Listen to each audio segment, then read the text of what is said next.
What's up mga kaasang? Welcome back to my channel.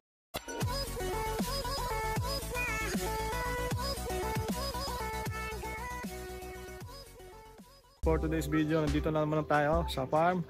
At ayun nga, no, dahil magbabakasyon ako this weekend, kailangan ko muna ma-check lahat ng mga isda natin dito sa bahay saka sa tindahan. So kailangan ma-prepare natin yan dahil 3 araw nga ako mawawala.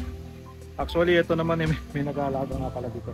Yung sa bahay lang tsaka yung sa shop, kailangan ko i-prepare, pero dito kailangan natin syempre i-check kung ano yung mga nangyari doon, lalong-lalo na dito sa mga bago nating strains. Dahil kung maalala ko, June nag-start ako mag-setup nito, June, tapos ano na ngayon, July. So mga nakabili ako ng isda dyan, siguro mga almost 1 month na rin. Tingnan natin, update ko kayo. Actually nasilip ko na yan kanina. Papakita ko lang sa inyo kung ano yung mga nangyari na dito sa mga isda natin, especially dito sa set natin na to, dahil yan nga yung ginastosan talaga para magparami. Tignan natin kung ano nang nangyari. So yun, simulan na natin guys. So yun guys, no, bilisan na natin to dahil malamok parang daming langaw. So ayun, yung ating ang daming fry, ang daming fry ng ating tuxedo koi. Kaya mga tuxedo koi natin, napakaraming fry. Kukuha ako dyan dahil may order ako. At ayun, magaling masyado yung pumipili. Alam niya kung paano tumingin na maganda. At yung mga stocks natin doon, hindi niya nagustuhan. So kailangan ko kumuha dyan ng maganda. Yung talagang maganda para mabigay doon sa nag-request na kasang natin na order. Bali bayad na yon, pero hindi niya pa napapaship. So mamaya papaship natin yan. So patuloy na dumadami yung tuxedo koi natin dyan, pati yung tuxedo koi natin dito. Fry, Juby, napakadami talaga guys. Ayan, napakaganda tignan.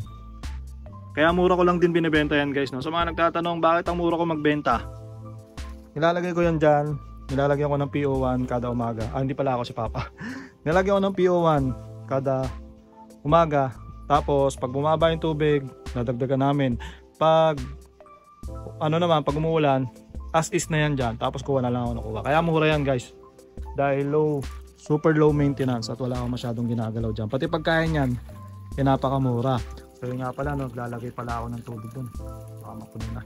Tapos ito, walang laman to, i-reset natin. Meron pa pala ako dito ng golden black lace. Andito pala yung ating golden black lace. Yan. Hinahanap ko to nakalimutan ko kasi gusto ko na ilagay. So dito pala yung golden black lace natin. At kung makikita nyo, meron na rin siyang fry dyan. Dito naman, nag-iwan ako dito ng blue panda guppies. At may nakikita na rin ako mga fry. Yung ating mga red swordtail, madami, pero hindi mo na ako ngayon kasi alis nga ako. Pagbalik ko na lang yan, mag-harvest tayo. Dito yung binigay sa akin mga kuha ko swordtail. Sangke pala to, sangke swordtail, mga tricolor. Wala pa ako nakikita ang fry. Yung ating red balloon platy, ang dami pa rin. Kukuha ko niyan pagbalik ko. Pero ngayon, silip-silip muna tayo. Red balloon platy. Tapos itong mga crayfish natin dito, naglalaki yan na. May mga breeder size na yata. Tapos kung maalala nyo, yung ating mga albino koi, dito ko nilagay. At sabi ko parang ang tagal mga anak. Yung may nakikita na ang fry. Ayan, nakikita nyo ba? Ayan, may mga fry na sila. Konti lang, pero at least, di ba? Kahit pa paano, dumadami. Tapos dito mabilisan lang, red lace natin. Yan, ang daming fry ng red lace. Tuloy-tuloy pa rin ang pagdami ng ating red lace. So dito yung red lace natin. Dito ay yung ating HB blue. Ayan, tuloy-tuloy pa rin ang pagdami. Kahit dapat i-reset ko na to, tuloy-tuloy pa rin ang pagdami ng ating HB blue. Ito yung mga luma nating strain. Meron tayong HB white. May HB white pa dito. Ayun, meron pa HB white dyan na natitira. Tapos dito, yellow king cobra. Sana yung yellow king cobra natin. Hindi ko makita yung malaki pero may fry. Baka nandyan lang sa ilalim. Yung ating albino full platinum na, ayan, dami na fry ulit. Ayan, may mga juby, may mga fry, at yung breeder size natin. Bali kinuhanan ko to, naglagay ako doon sa mga bago natin lalagyan. Tapos yun, dumadami na sila dyan. At dumadami na rin sila doon, mamaya pakita ko sa inyo. Ito ang ating naman, HB red rose tail. Ito hindi pa ako nakakuha dito dati, ang dami nito. Kasula ba to, duckweed? Ang dami. Hindi natin makita yung isda.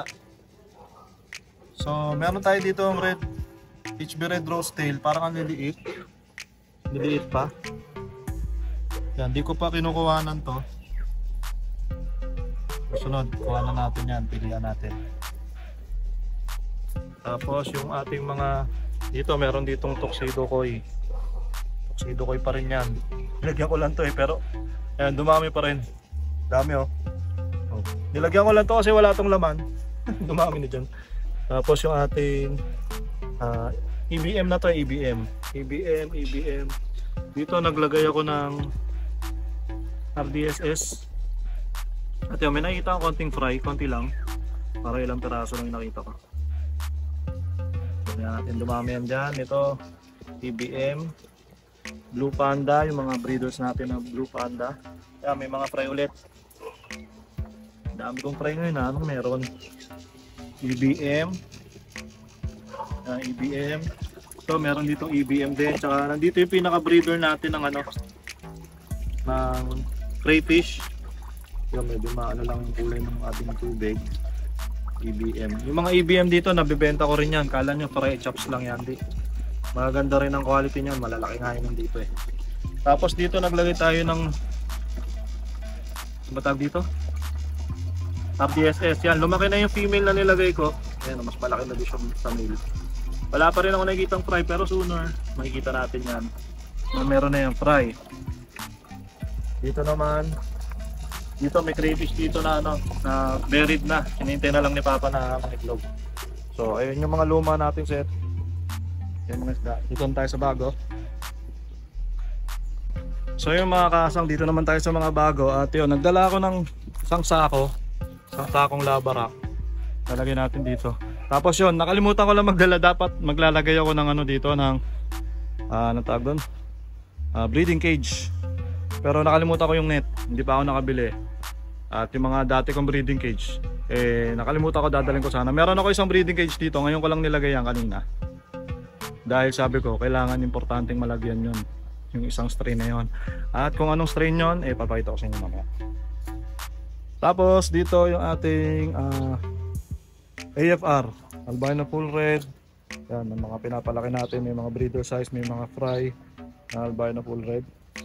Tuloy-tuloy lang ang pagdami niyan. Tapos dito RDSS. Itong RDSS natin, ito yung pinaparami ko talaga. So yan, nakuha na ko na to na ilang beses. Ngayon hindi muna ako magre-release. At pararamihin ko muna ulit itong mga to. Tapos yun, nilagyan ko na rin ng tubig ulit to. Nireset namin, nilagyan ko ng tubig. Tapos lalagyan ko rin yun ng RDSS din para dalawa sila. RDSS. Tapos yun, start na tayo dito sa mga bagong strain. Pasilip ko sa inyo lahat. Paikot.